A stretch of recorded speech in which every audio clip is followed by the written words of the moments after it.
I'm Kelly Hall, President and CEO of the Longview Chamber of Commerce. Welcome to Coffee Conversations. Today, I have a special guest with me, Councilman Ed Moore. We're going to be talking about the upcoming bond election. You may be wondering, so why is the Chamber of Commerce involved in this conversation? It's because we believe in business. We believe in leading people. We believe in leading prosperity. And we believe that by hosting this bond election and voting yes will allow us to move our community forward. So Ed, I'd like to ask some questions to help our audience understand a little bit more about the upcoming bond election. Maybe shed some light on some of the facts. Discuss with us how we can reduce the spin. Discuss with us how we can make this happen for Longview. So let's back up a little bit. What process was used? Kelly, thanks for having me this morning.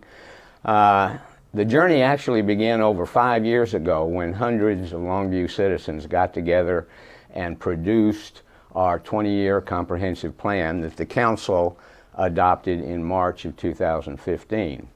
The very next year, we appointed a comprehensive plan advisory committee consisting of 2 representatives from each council district.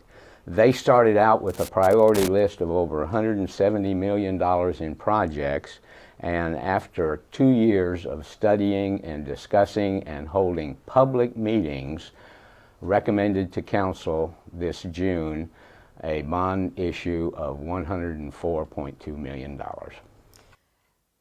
So when we talk about the journey, I remember that there were 2 task forces. An I-20 task force was one of them. And then I know that a consultant was hired and a couple of small area plans were developed to help flush this out. Is that the journey you're referring to? That was an outgrowth of the initial journey, but yes, we had 2 task force, one for the downtown area and one for the I-20 corridor. And they both produced, after retaining a consultant, small area plans for those 2 areas. And that was part of the comprehensive plan and part of what is driving this bond election also. Okay. So $104 million, it does sound like a lot of money. And it is a large investment in moving Longview forward. Will the voters vote on everything at once, like one fell swoop, or how will that look when we go to the polls? No, we'll have 3 propositions. Proposition A is public safety facilities, police station, fire stations, that sort of thing. Proposition B will be thoroughfares, sidewalks, pedestrian, and Proposition C will be parks and recreation. I've lived in Longview a little over 13 years. There are those that have lived here their whole lives, those that have just moved to Longview. We've had 2 bond elections since I've lived here.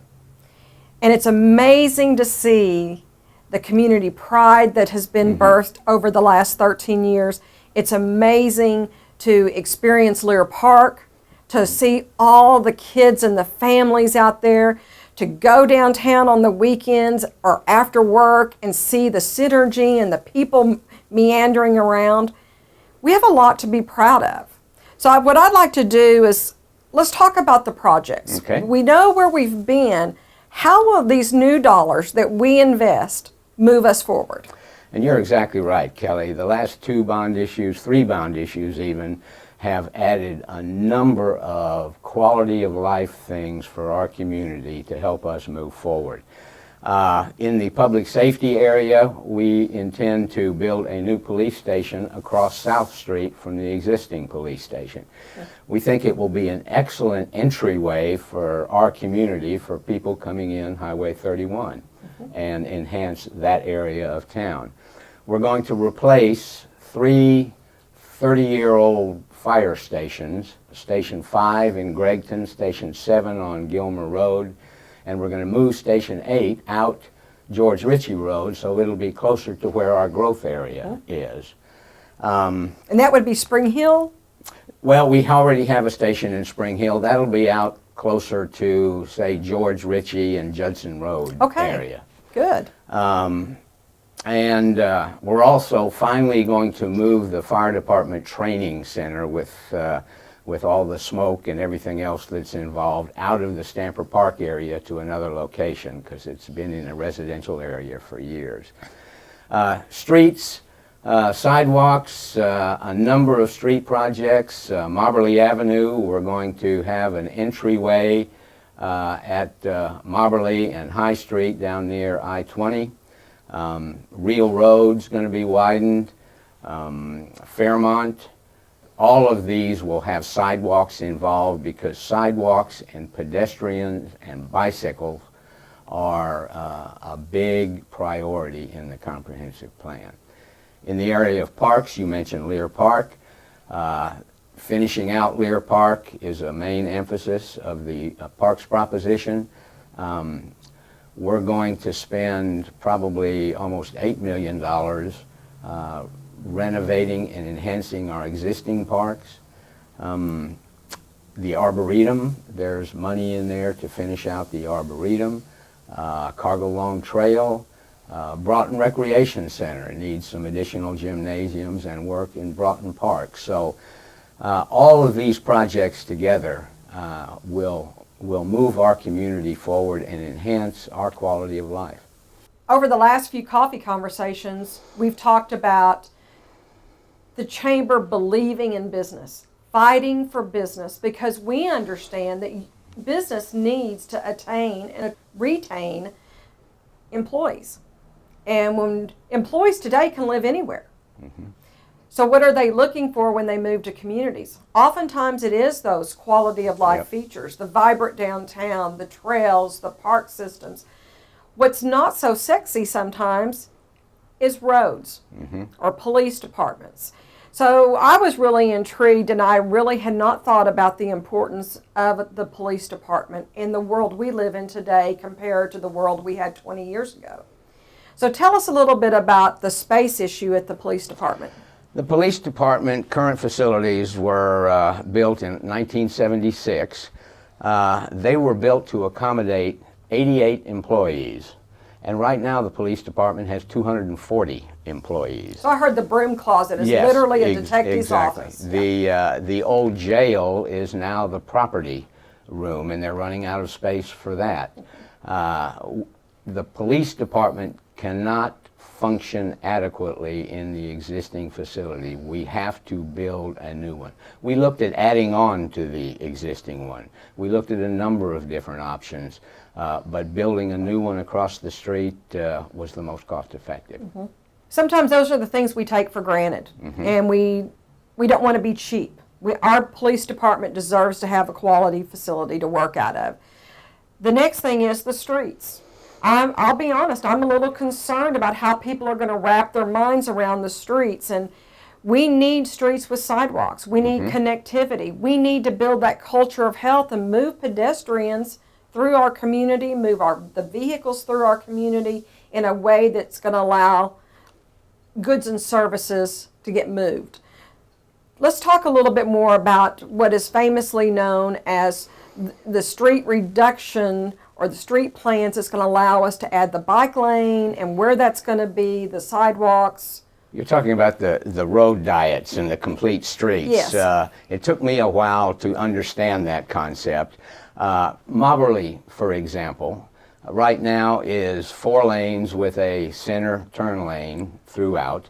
The road diet is to keep the street within the same right-of-way, but adding bike lanes, maybe doing away with the center left turn lane, so we'd have room for sidewalks and bike lanes and cars, thereby building that connectivity that you talked about. I know that one of the things that's been a challenge for Longview that I hear about is when we're moving we're moving vehicles from I-20 to LeTourneau University and then from LeTourneau University to downtown.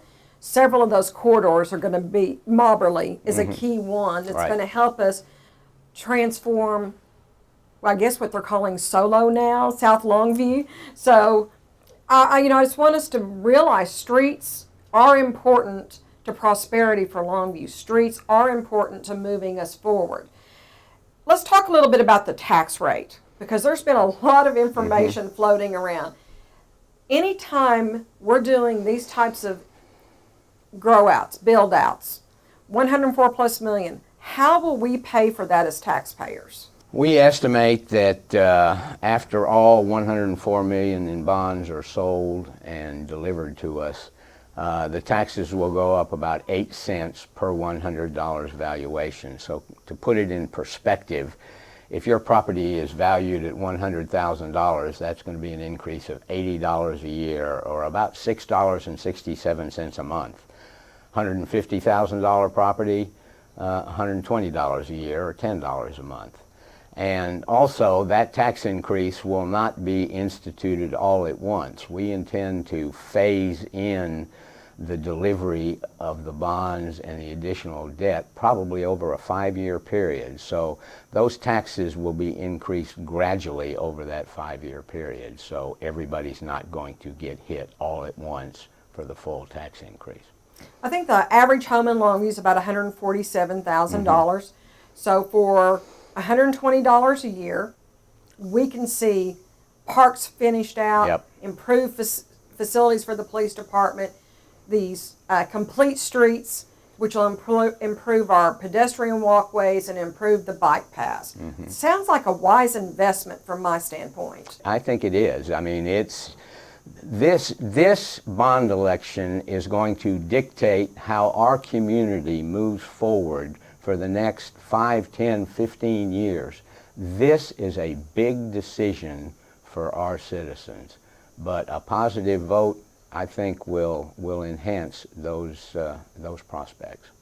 Ed, I appreciate you being here today, and I'd like to come back and delve deeper and ask some more questions. When is the election going to be? We have called the election for November 6th. It's on the regular November midterm election date. Early voting, there'll be a number of opportunities for early voting. That will run from October 22nd through November 2nd. Both Harrison County and Gregg County are going to conduct the election for us. So on election day, we can vote in Gregg County at any one of 16 polling places that the county has open on that day. And then there are 2 polling places for those residents of Longview who live in Harrison County. I'm sitting here thinking about how employers can help get the information out to their employees. How can we start having these water cooler discussions around the importance of the bond election and the importance of getting out the vote and not taking anything for granted? Right. Because as a citizen of Longview, as the Chamber of Commerce, we deserve to build a future for the generations to follow, where they look back and say, I'm glad that our forefathers had the foresight and the wisdom to lead this type of bond election. So I hope that when we come back, we can talk a little bit about how employers can engage employees, how we can do a better job of getting out the vote for November 6th and during the early elections. Before we close, is there anything else you'd like to share? I just want to urge everybody to learn about the projects. Details of the projects are on the city's website. You can learn the costs of each and every project, how it will affect your tax rate, where you can vote. It's important that you become knowledgeable of these things because, as I said before, this election will dictate how our community looks 5, 10, 15 years from now. Get out and vote. Thank you, Ed. I appreciate that. Thank you for having me. I've enjoyed this. Don't just listen to the coffee talk at the coffee shop. Know the facts. We'll help you find those facts. Give us a call. Go to the longviewchamber.com website, or as Ed mentioned, go to the city's website. We want to make sure you are armed with the right information to help us move Longview forward. Thank you for joining us.